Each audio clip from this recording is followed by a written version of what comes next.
Welcome back to The Price of Business. I'm your host, Kevin Price, talking to you about you and your business. I've got my good friend on, Sissy Lappin. She's a regular contributor on The Price of Business, and she's also USDailyReview.com, Prestige Properties editor, and always brings phenomenal insight and information. Frankly, I hear stuff all the time about real estate, and I always say, I have to talk to Sissy first to figure out how authentic, how true, how accurate that is. Plus, she's very well versed on the healthcare front. As you know, Sissy, we're working on a couple of interviews on why doctors are leaving the healthcare profession, something that you've been talking about quite a bit, plus other changes that are going on, a movement, of course, towards boutique healthcare, if you will, people that specialize and will do nothing that pertains to insurance, all of which is designed, of course, to protect themselves, which every smart doctor should do, but it sure is going to do nothing to make healthcare more accessible, which ostensibly is what Obamacare is all about. Sissy, that was a mouthful. How are you today? I'm great, Kevin. And you know what? I've got to hand it to you. I mean, you called this healthcare site being a disaster way before anybody else did. And, it's just getting worse and worse and worse. Trying to get into a doctor now is a nightmare, especially if you need to see a specialist. It's a 6 to 8 week if you need a neurologist, and you can't wait 6 to 8 weeks when you need a neurologist or a cardiologist. Exactly. If you got some kind of issue that, is only getting worse, every single minute, that's extremely problematic. Oh, it's going to get a whole lot worse. I'll be very candid with you. I have a lot of liberal nieces and nephews that were so pro-Obamacare, and I was just with them all, and not one of them has signed up, and I'm going, you guys thought this was going to be the cat's meow. Why have not one of you guys signed up for it? And they all said to you, what's the cat's meow? That's one of those things I would say, and my kids would say, "What does that mean?" I know that dates me. And they thought this was going to be the greatest thing, and they're all shocked about the cost.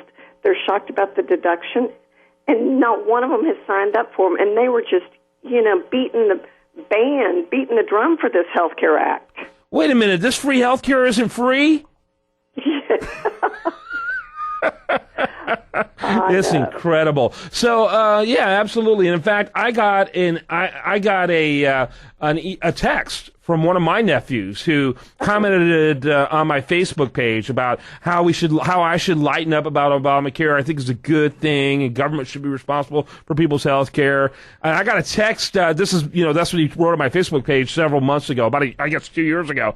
I got a text from him about 2 weeks ago, and he said, "Hey, Kevin, this is your nephew, Justin, and I wanted to tell you that I'm sorry for saying what I said on your page because I couldn't be more wrong." This is really, really bad what they've done. And then Sigmund just sent me a message here. Our producer, Sigmund Kramer, Oregon has had 0 enrollees after $350 million in marketing.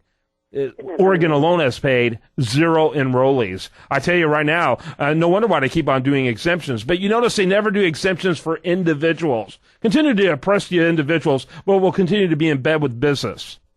Okay, and I have to admit, and as I told you before, when Tom Cruise did the filibuster, I was like, kind of rolling my eyes.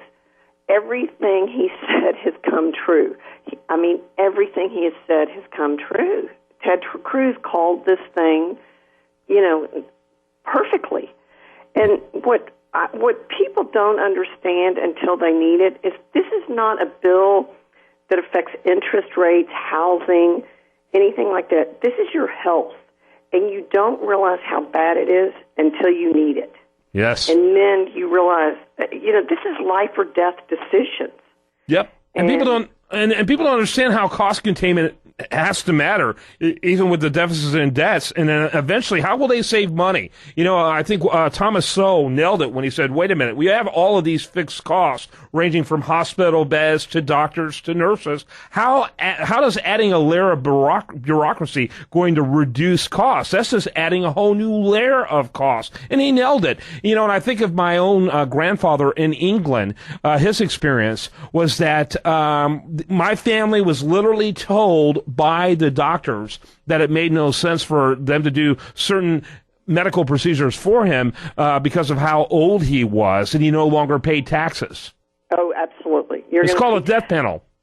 It's absolutely, you're going to see that, but you're going to see, somebody whose child needs to see a neurologist and can't get in, and that lagging time is so critical in so many specialty areas.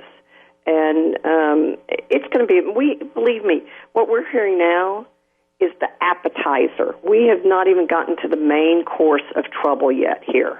Yeah, absolutely. We're all going to be running to the veterinarian to get our MRIs. Hey, and we laugh. Guess what? That's how they get MRIs fast in Canada.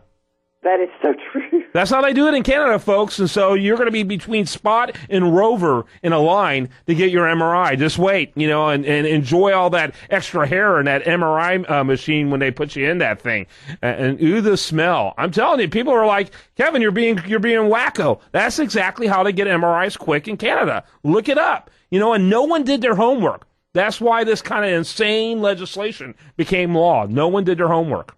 Well, and Kevin, the other thing that's really not being talked about is the government does not have to report how many times when the system is actually hacked and they actually get access to this information. I've had my bank account hacked twice in the last 2 months. And, one bank, they went, I think it was right at $2,300. And the bank had to pick that up. They let the charges go through. Whoever hacked me went to the Apple store and had a field day. And wait till Bank of America, Wells Fargo, and these guys have all these charges they've got to pay. They're going to be up there saying, okay, we need to know when you've been hacked. Target had to come out and say they were hacked. But this healthcare system, they get a whole lot more information than the guys at Target got. Mm-hmm. And we haven't even seen the beginning. Like I said, we've only seen the appetizer. We have not seen the main course of how devastating this is going to be. Right. And they won't even, to the best of my knowledge, they still are reluctant to give you guarantees that Google will give you and Amazon will give you. They're reluctant to give you guarantees on how safe that content is. That is so true. Kevin, this weekend I started watching a show called House of Cards. It's the Netflix show.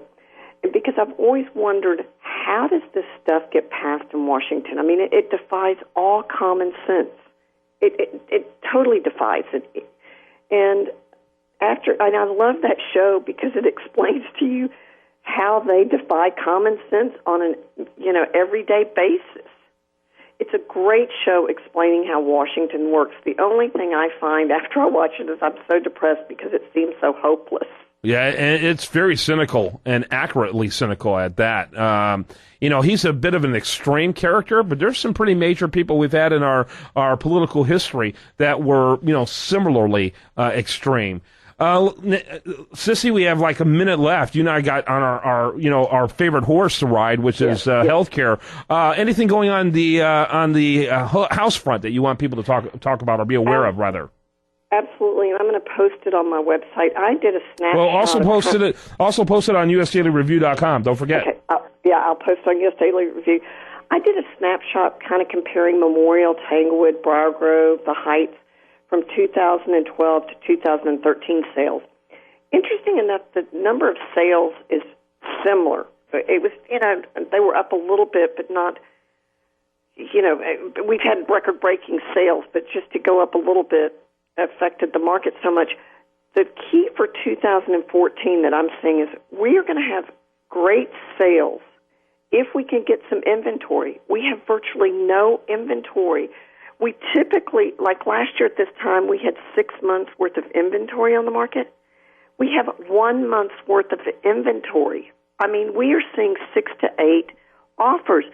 And that would scare me, Kevin, but I am telling you, Texas is it's defying all the rules, and this Eagle Shell Ford find is going to make us one of the largest oil producing, more than Iran in less than 2 years. The people moving here are educated people. They want good schools. They've got good credit. It's creating a very strong economy here where we're breaking. People just wish they were Texas. Yeah, I agree with that. Sissy, I got to wrap it up. Sissy Lappin, Lappin, Lappin, properties.com. That's lappinproperties.com. You can also find her. Hopefully, when do you think you'll have that article produced at U.S. Daily Review? You know what? I'll send it over in about 2 hours. Awesome. Great. So you'll see it today at usdailyreview.com. And thanks so much. Great subject. Thank you so much. Have a great day. When we come back, much more for you. Do want to remind you, best content here shows up over there at usdailyreview.com, and you're listening to The Price of Business.